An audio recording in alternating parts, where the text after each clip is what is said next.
Yo utilizo la frase de Unamuno porque me duele España, pero también la amo y por lo tanto yo tengo esperanza, aunque la verdad es que es difícil tener esa esperanza. El sistema bipartidista ya se lo inventaron Cánovas y Sagasta, o sea que tampoco somos muy originales. La mesa redonda tiene por título La restauración del Estado Nacional y, si me permitís, yo no voy a hablar de la restauración del Estado Nacional porque yo creo que el Estado Nacional es importante, pero la nación es más. Y me parece que si no hablamos de qué es la nación española y de qué es España, va a ser muy difícil que hablemos del Estado. Y probablemente gran parte del problema se origina de ahí, de que el discurso es un discurso político-administrativo, pero no de fondo.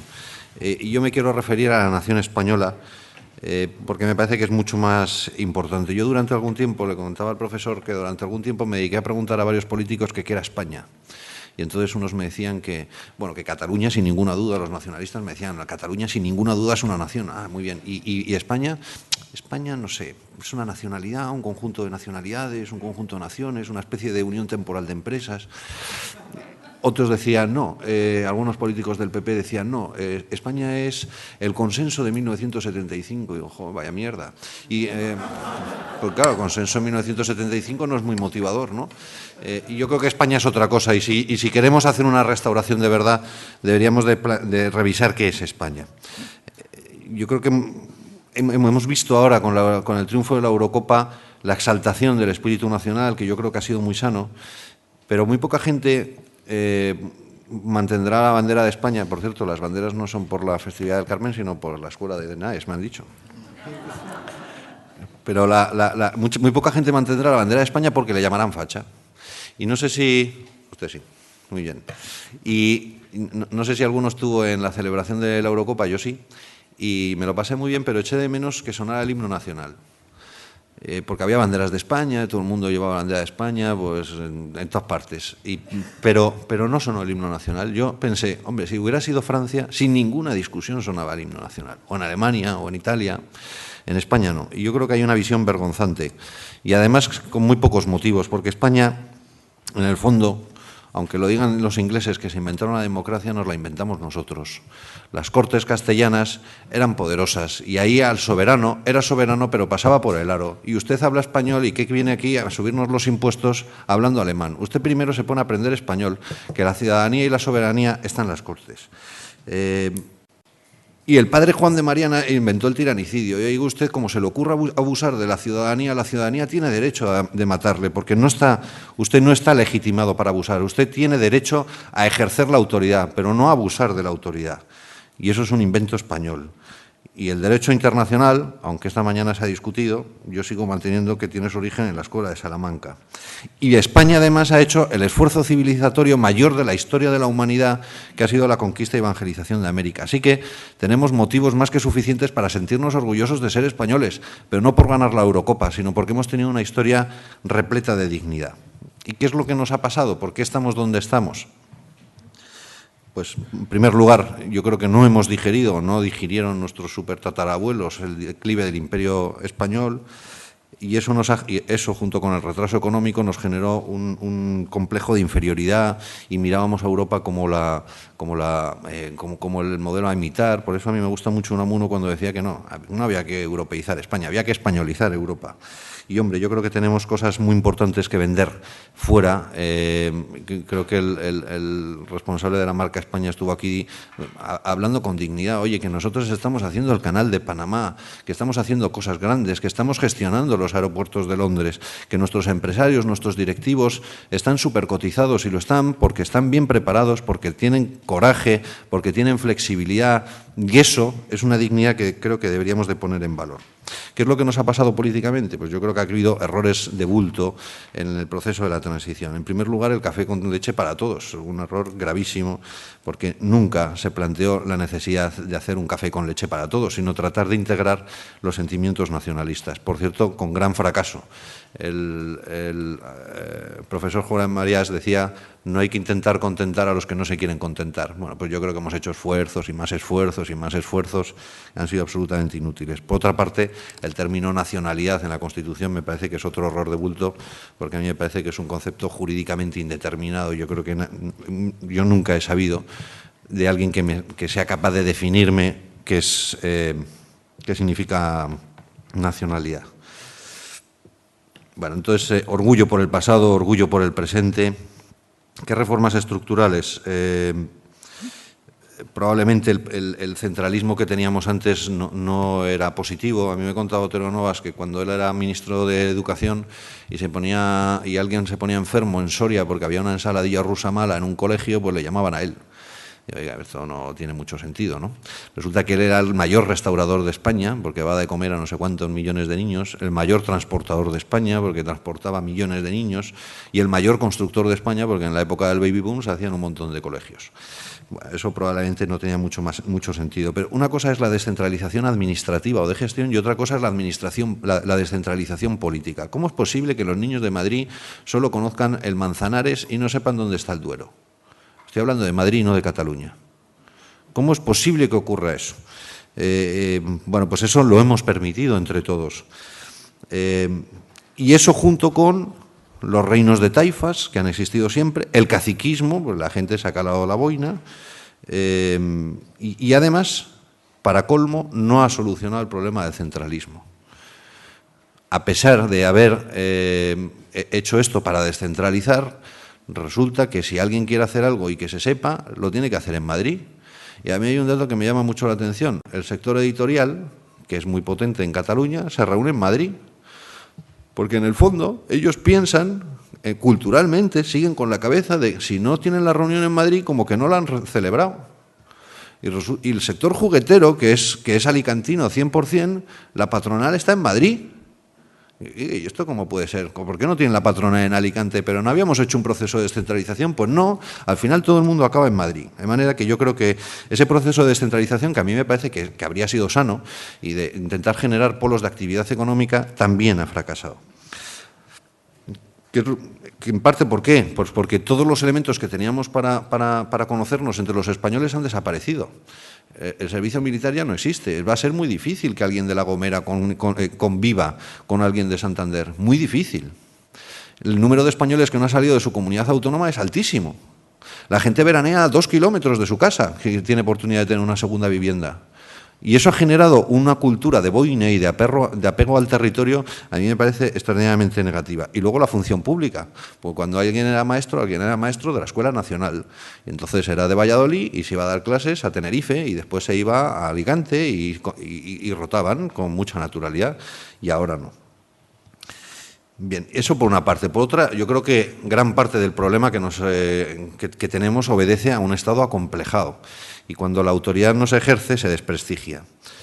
Lo comentaba Albert esta mañana, que la alta inspección del Ministerio de Educación nunca haya ejercido su autoridad es un problema.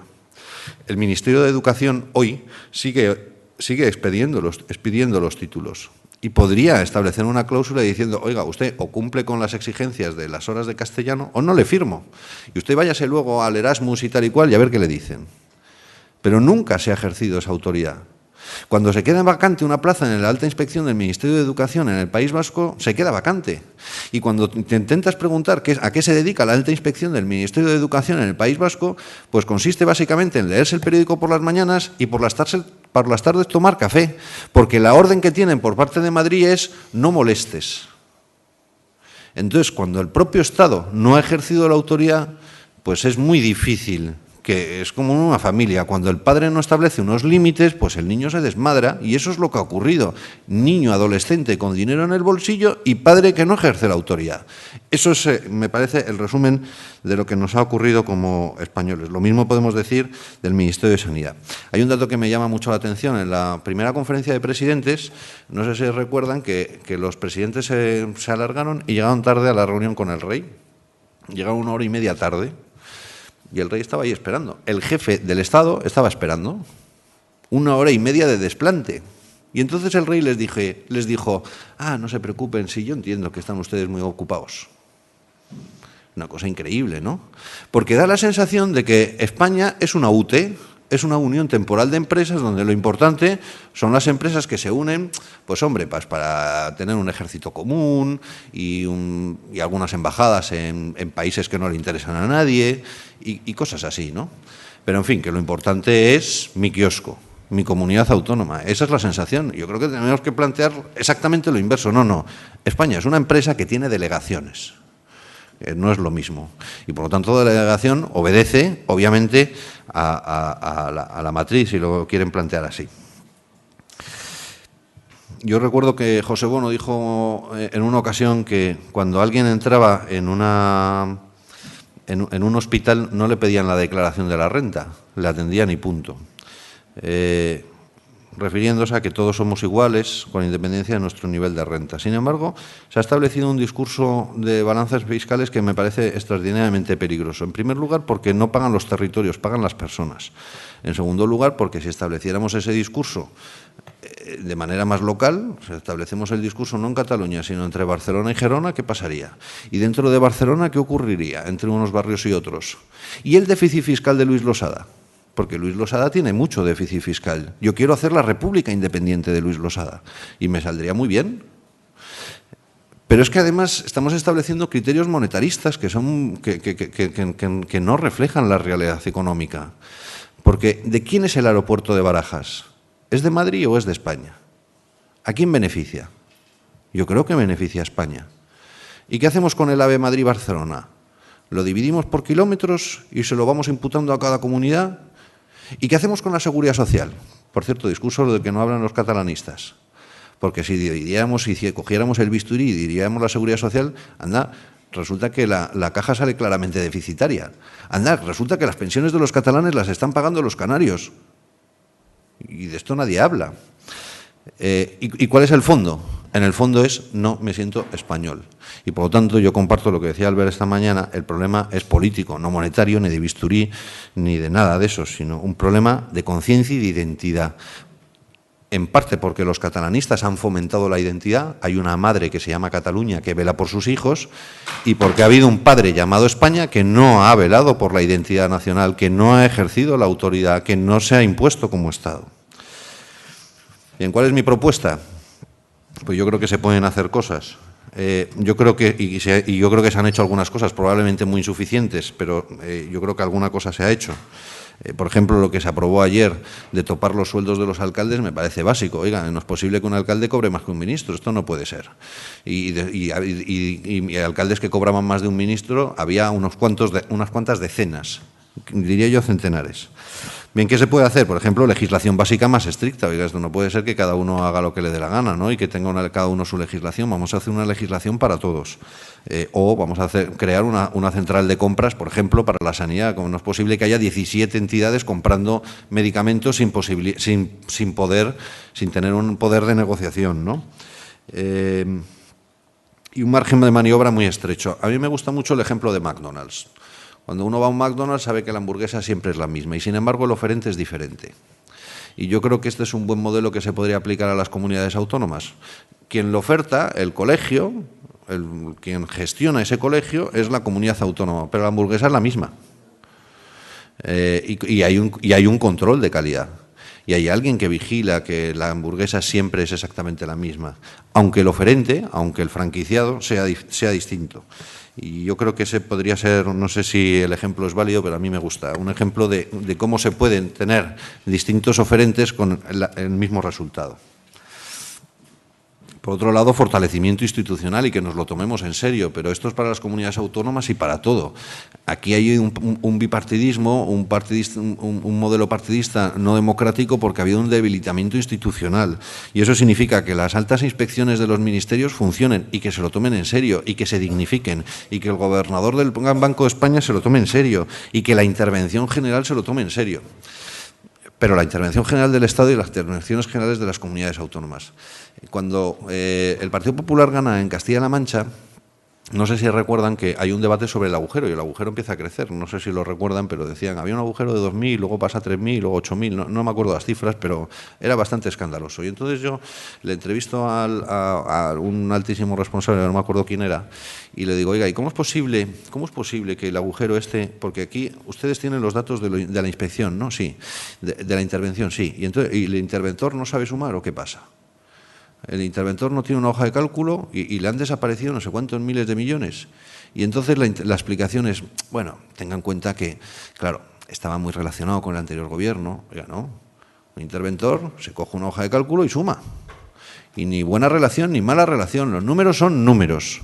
Y el interventor canta, y el secretario de ayuntamiento canta. Y lo que no puede ser es que un alcalde haga lo que le dé la gana sin que nadie, haya un freno de legalidad o de control presupuestario.